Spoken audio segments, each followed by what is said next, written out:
Escúcheme, cuando Pedro recibe el llamado, Pedro dijo: tengo todo lo que necesito. Pedro no pidió un bote inflamable, inflable. Borren eso, por favor. Pedro no pidió un bote inflable.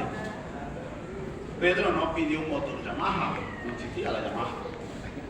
Pedro no pidió un esquife para moverse hasta donde estaba Jesús.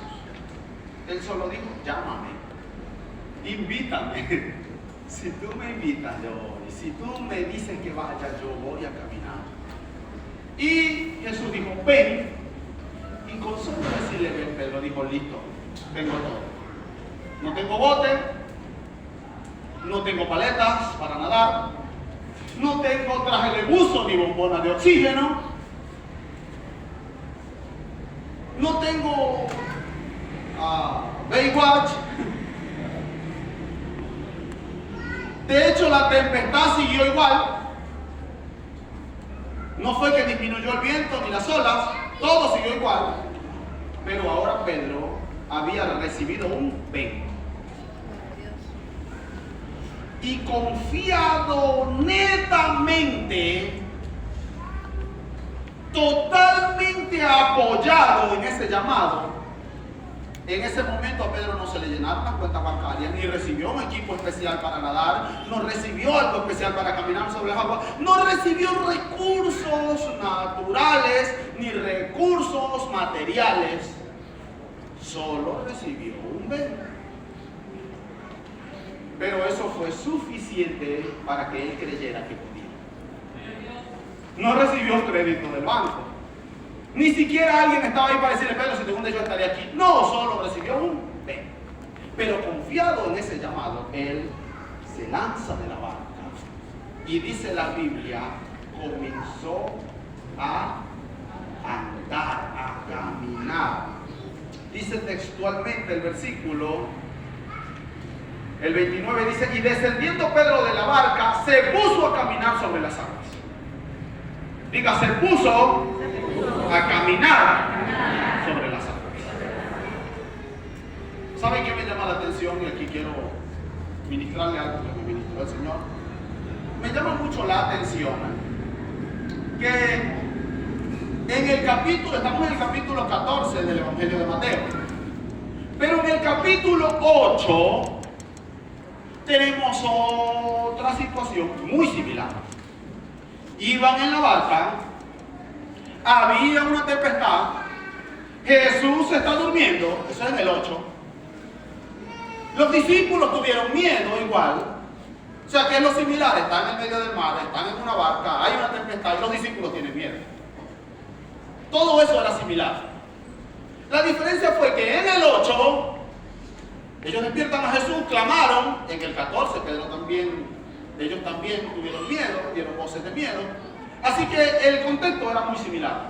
Pero en el 8 Jesús se despierta, le dijo lo mismo que le dijo Pedro, le dijo: hombres de poca fe, porque dudan también. Pero la operación del 8 no fue la misma operación del 14. ¿Cuál fue la diferencia? Que en el 8 Jesús reprendió el viento y la tempestad cesó. ¿Sí lo recuerdan? En este caso no detuvo la tempestad, no detuvo las olas. Voy a explicarle lo que Dios me ministró. Hay ocasiones donde tú clamas a Dios por una situación difícil, desesperante, agobiante o sencillamente un problema que tú quieres que se resuelva. Y hay momentos de tu vida donde Dios afecta el problema y lo resuelve. O sea, donde la palabra de Dios impacta el problema y lo resuelve. Hay momentos que Dios opera sobre el problema para que el problema deje de estar y tú puedas continuar con tu navegación tranquilo. ¿Cuántos dan gloria a Dios por eso? ¿Cuántos agradecen a Dios por resolver ciertos problemas que nos preocupan y podemos avanzar tranquilos? ¿Le gusta que Dios haga eso? ¿Hay alguien aquí orando para que Dios resuelva algún problema y usted pueda avanzar tranquilo en su propósito, en su proyecto?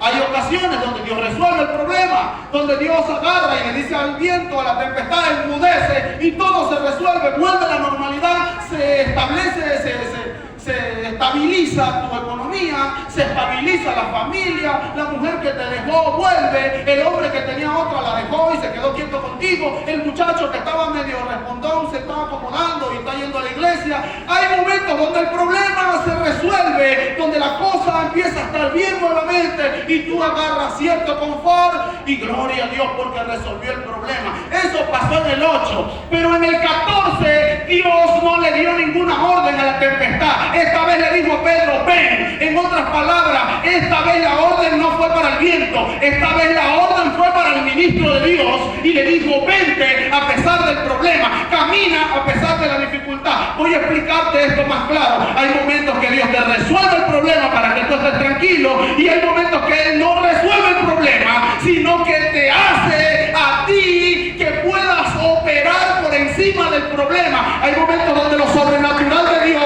impacta el problema para que se quite. Hay momentos donde lo sobrenatural de Dios te impacta a ti para que camines por encima del problema. Me gusta que Dios me haya ministrado esto porque yo también lo recibí.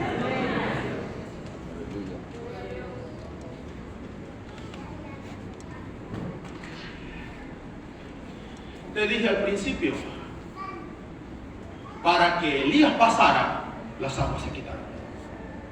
Para que pasara Eliseo, las aguas se quitaron. Para que pasara Israel, las aguas se quitaron. Pero para que Pedro pasara, las aguas no se quitaron, ni la tempestad se resolvió. Pedro tenía que estar por encima de la fe de Elías. Pedro estaba ante un desafío distinto. Ellos pasaron en seco, yo tengo que caminar sobre mojado, Dios mío. Tal vez la generación anterior a ti, algunos ministros enfrentaron desafíos grandes y tuvieron que pasar en seco. Tal vez tú no tienes la ventaja de caminar en seco. Tal vez a ti te toca caminar sobre mojado. Y tú dices, oye, pero fulano lo manejó así, lo resolvió, pero yo la tengo más difícil. Sí. Te voy a explicar esto. Si tú tienes tiempo y agarra esto, por favor, te lo puedo repetir 2 o 3 veces, pero no voy a estar todos los días detrás de ti para decirte esto que Dios me ministró para usted. Así que es mejor que lo tome y lo recuerde. Si tú tienes tiempo orando por una situación difícil, por un problema, y el problema no se te ha resuelto, si tú sientes que Dios no está trabajando en tu problema, es porque está trabajando en ti. Porque Él a veces impacta el problema, pero a veces te impacta a ti. A veces altera el problema, pero a veces te altera a ti. Como quiera que sea, Él quiere llevarte a buen término. Así que tranquila, si el problema no se ha resuelto, seguramente está trabajando en ti. Seguramente su interés no es detener la tormenta, su interés es fortalecer tu fe para que a pesar de la tormenta tú camines por encima. Ni Elías caminó sobre las aguas, ni Moisés caminó sobre el agua, pero Pedrito sí. Pedrito sí. La gente se enfoca en que se hundió, yo me enfoco en que caminó. Y caminó de aquí para allá y caminó de allá para acá también. Porque cuando se hundió, y ya voy a hablarte de eso, Pedro creyó a la palabra primero, ¿no? Cuando Jesús le dice, ven, él lo cree, él se lanza, él comenzó a andar sobre las aguas. Caminó en lo sobrenatural, en medio de la situación, él pudo avanzar. Oye, pero el problema es que nosotros a veces tenemos una fe que abre el mar rojo. Y nos lanzamos porque no, yo tengo una palabra, yo tengo un ministerio, el que me llamó fue Dios, no me importa cómo está la economía, yo tengo un ministerio, yo le voy a dar sí, pero cuando vamos a cierto transitar del ministerio, ay Dios, pero ¿y qué van a comer mis hijos? ¿Y de dónde sacamos plata para construir el local?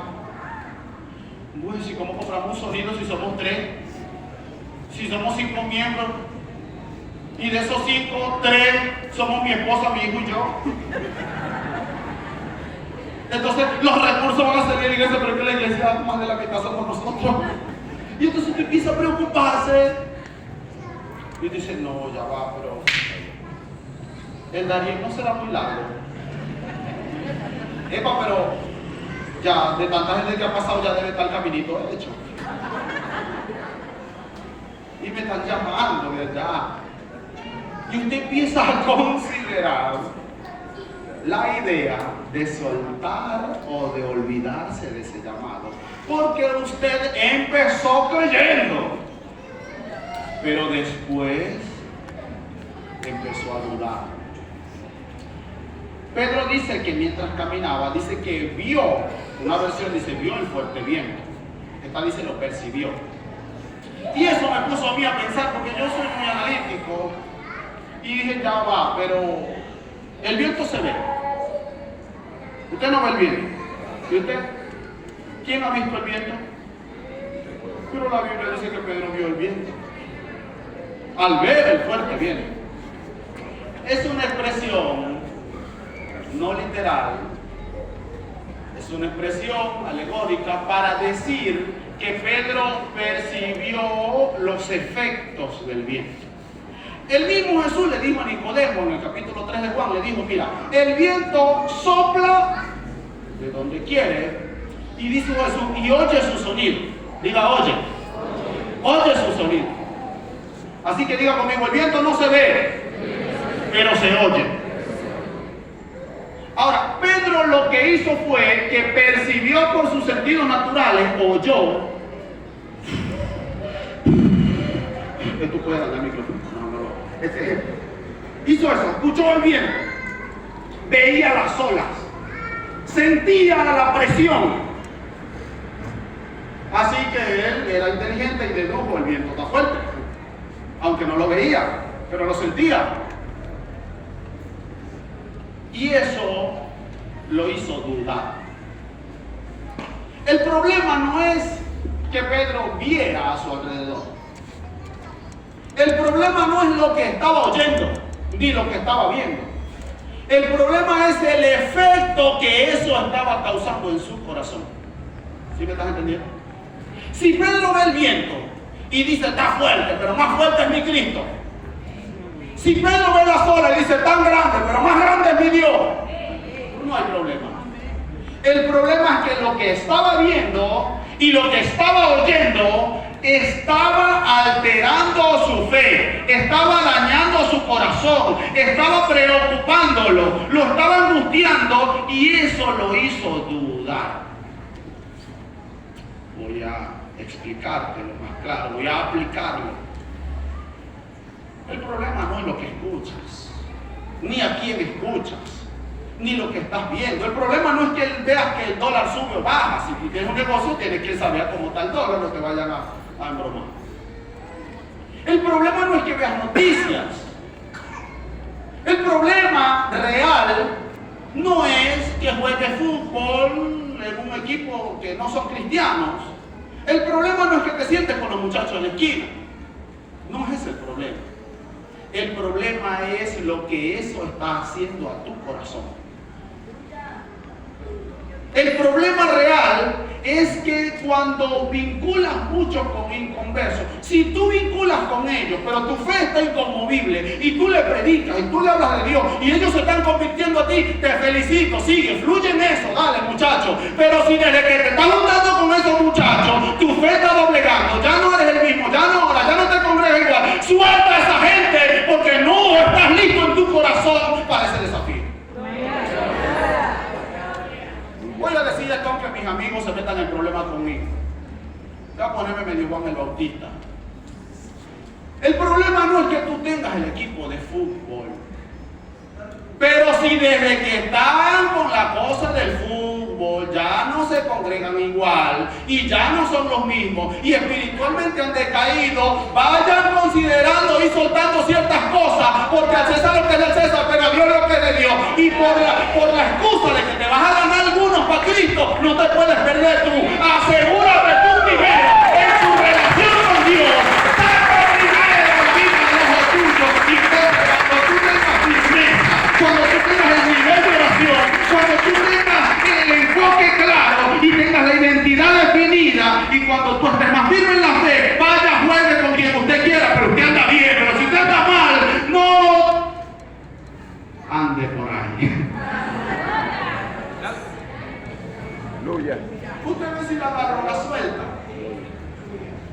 chicos, con la excusa que vas a salvar a otro, no te puedes perder tú. El mismo apóstol Pablo dijo, no sé que habiendo sido yo, heraldo para muchos, yo mismo voy a ser eliminado. Primero ocúpese de usted y después se ocupa de los demás.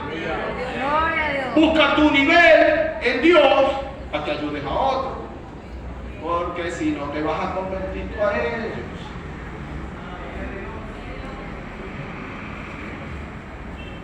Tengo que seguir, prometo terminar pronto.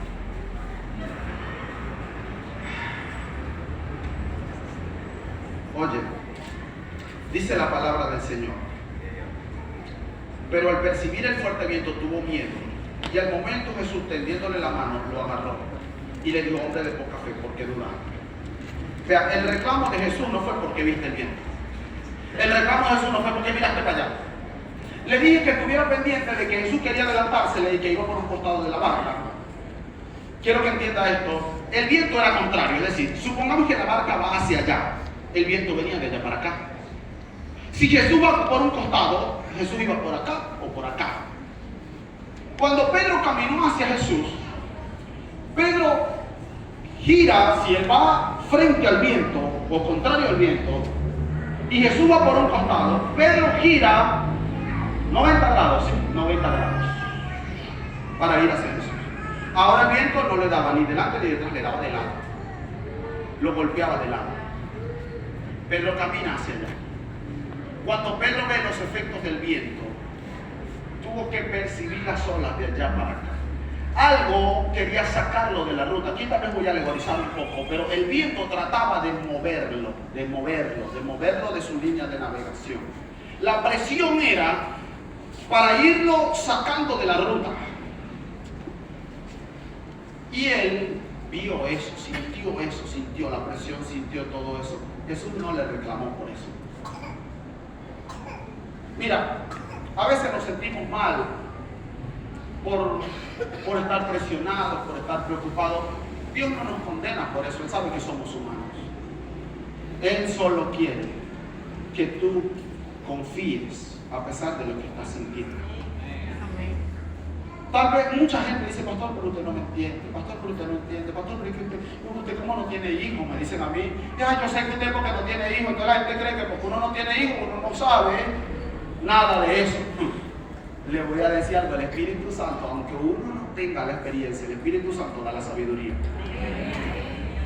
Los dos maestros que hablaron más de matrimonio en la Biblia fueron Jesús y Pablo. Lo dijo ella. Ninguno de los dos estaban casados, ni Jesús ni Pablo. Y Pablo habló de matrimonio y dio consejos para los matrimonios, y Jesús también habló de eso. Y discutan con Pablo: ay, porque tú no tenías mujeres. Así que aunque yo no tenga hijos, el Espíritu Santo de vez en cuando me da ciertas cosas para que yo le hable a los padres acerca de cómo criar a sus hijos. Él no tiene nada de experiencia, pero él tiene el Espíritu Santo. Así que, aunque yo no esté pasando por lo que usted está pasando, el principio es el mismo. Jesús no tiene problemas que te sientas presionado. Jesús lo que quiere es que confíes a pesar de la presión. El reclamo no fue porque miraste, porque sentiste. El reclamo fue porque dudaste. Con esto sí culmino. Hijo, si Dios te llamó, levanta la mano el que Dios llamó. Levanta la mano si Dios te llamó. Mira, yo no sé cuál es tu lucha. Tal vez estás luchando con una tentación, con un problema, con el ministerio. No sé, tú tienes tu lucha, yo tengo las mías. Pero tanto a ti como a mí nos llamó Dios. Y aquí hay dos salidas. O Dios resuelve el problema para que yo llegue a Él, o Dios me altera a mí y me pone sobre lo sobrenatural para que yo avance a pesar del problema. Y lo mismo te aplica. Tal vez la economía no cambie, pero podrás avanzar a pesar de eso. Tal vez no consigas un trabajo mejor, pero eso te alcanzará. Tus hijos están en la cobertura de tu llamado. Porque el salmista dijo, joven fui y he envejecido y no he visto justo desamparado, ni su simiente que mendigue pan. Es decir, que la simiente del justo es bendecida por la justicia del justo. La simiente del justo no mendigó pan. Te voy a decir algo y tal vez suene comprometedor, pero es probable que la simiente del justo no sea tan justa. Es probable que los hijos tuyos no sean tan evangélicos como tú. Es probable que la descendencia del justo no sea tan justa como el justo. Pero por ser simiente de un justo, no mendiga pan. Y lo que los benditos hijos tuyos no entienden es que